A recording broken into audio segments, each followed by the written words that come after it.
చరిత్ర తెలియని ప్రతివాడు దరిద్రుడే. అన్ని మతాలు సమానమనే ప్రతివాడు దరిద్రుడే. ఇంకా వాళ్ళ దగ్గర ఉమ్ము ఉత్సాహ వేసింది కొనుక్కుని తినే ప్రతివాడు దరిద్రుడే. చెప్పు చేతితో పట్టుకు చెబుతున్నాను, అన్ని మతాలు సమానం అంటే కొత్త చెప్పులు వాడతా. కానీ నిరూపించండి, 10 లక్షలు ఇస్తాం. ఎంత చెప్పినా అనుకుని వెళ్ళిపోతాం. ఎంతమంది శంభాజీలు చస్తే మనం మారతాం, ఎంతమంది శివాజీలు వస్తే మనం మారతాం.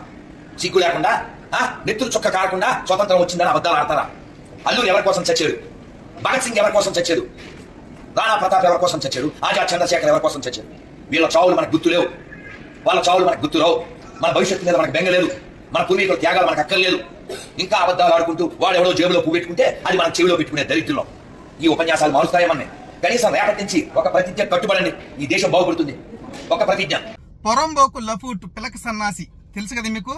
ఎవరు తెలీదా? వీడేనండి. ఒక అమ్మాయితో 18 సంవత్సరాల అమ్మాయితో, వీడికి 47 సంవత్సరాలు ఉన్నప్పుడు 18 సంవత్సరాల అమ్మాయితో నీతో నేను 100 మందిని కనాలి అని లఫూట్ పొరంబోకు మాటలు మాట్లాడాడే, వాడి గురించి మాట్లాడుతున్నా. వాడే మిస్టర్ డిచ్కి పిలకదాస్. అటు ఇటు కానుడు. ఎవరు అటు ఇటు అంటే మీరేదో అనుకునేరు, బార్డర్ దగ్గర అటు ఇటు కాదు. వీడు 50-50కి సంబంధించినడు.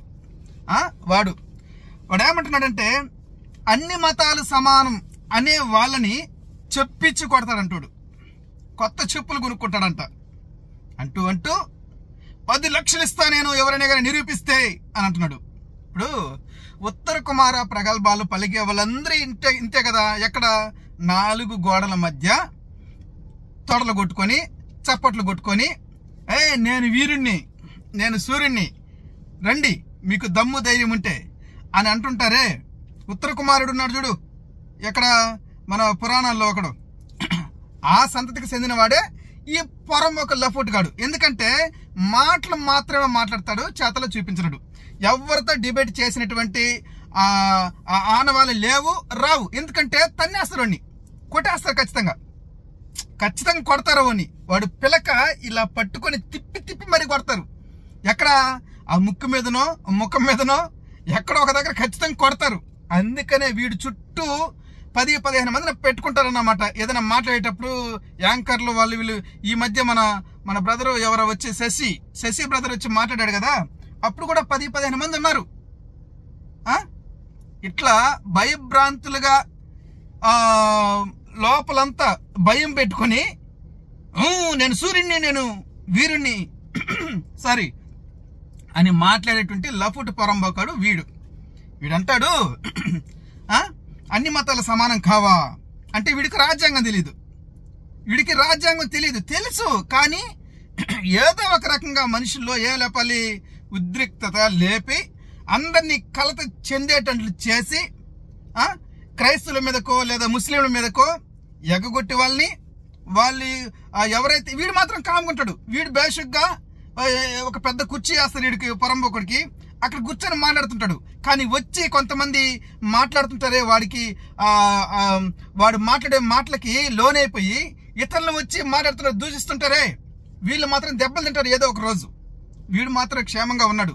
వీడంటాడు ఎంతమంది శంభాజీలు చనిపోవాలి, ఎంతమంది శివాజీలు చనిపోవాలి. మరి లఫూట్గా వాళ్ళు చనిపోతే వీళ్ళు చనిపోతే ఎంతమంది వస్తే మారతారంటున్నారు కదా. నువ్వు ఖచ్చితంగా చచ్చిపో, ఖచ్చితంగా మారతారు. నువ్వు అక్కడ చచ్చావంటే గ్యారంటీగా సమాజం మారుతుంది, బాగుపడుతుంది. ఒకసారి చచ్చిపోరా లఫూట్. వాళ్ళందరూ సనాతన ధర్మం కోసం చచ్చిపోయారు అంటున్నారు కదా. ఎవరు శంభాజీ, ఎంతమంది శంభాజీలు చనిపోయారు, ఎంతమంది శివాజీలు చనిపోయారు అని అంటున్నారు కదా. దేనికోసం? సనాతన ధర్మం కోసం. వాళ్ళు సనాతన ధర్మం కోసం చనిపోయారంటారా? ఒరే లఫూట్గా, వాళ్ళు చంపింది బ్రాహ్మణులే కదరా. వాళ్ళు చంపింది ఎవరు? బ్రాహ్మణులే కదా. వాళ్లే కదా తొత్తులుగా పనిచేసి ఇరికించేసి చంపించేసేది. లోపల కూర్చుంటారు, నీలాగా లోపల కూర్చుంటారు వాళ్ళు.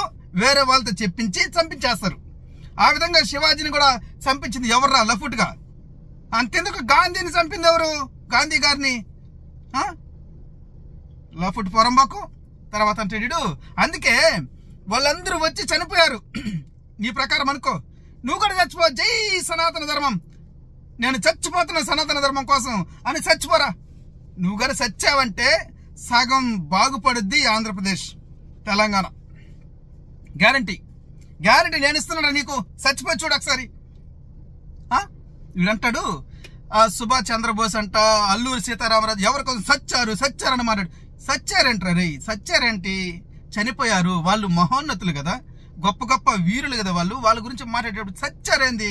చనిపోయారు అనొచ్చు కదా. ఒరి లఫుట్, నీకు తెలియదు కదా సంస్కారం. నీకు సంస్కారం తెలిస్తే అన్ని మతాలు సమానంగా ఉండాలి అని చెప్పుండేవాడు కదా. నువ్వు లఫుట్ గాడు కదా, నీకు తెలీదు. నువ్వు అటు ఇటు కానడు కదా, నీకు తెలీదు. వాళ్ళందరూ దేనికోసం చనిపోయారు? దేనికోసం చనిపోయారా? ఆజాద్ గారు దేనికోసం చనిపోయారు? హిందువుల కోసం చనిపోయారా? ఎక్కడ రాసినారో చూపించు రే లఫుట్. ఎక్కడ రాసిన చూపించరా? వాళ్ళు దేశం కోసం కదరా చనిపోయింది లఫుట్గా. రే లుచ్చాగా, రే కడుపు కన్నం తింటున్నావా లేకపోతే ఇంకేమైనా తింటున్నావురా? ఎందుకంటే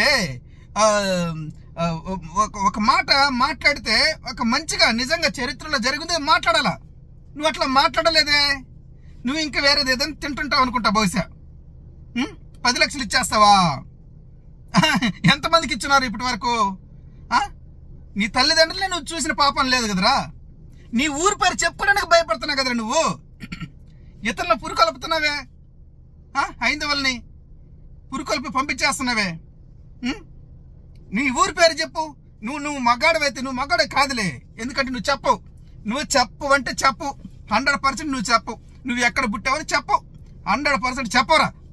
మళ్ళీ అడుగుతున్నా. నువ్వు కానీ చెప్పావంటే నువ్వు మగాడివి, లేదంటే లేదు.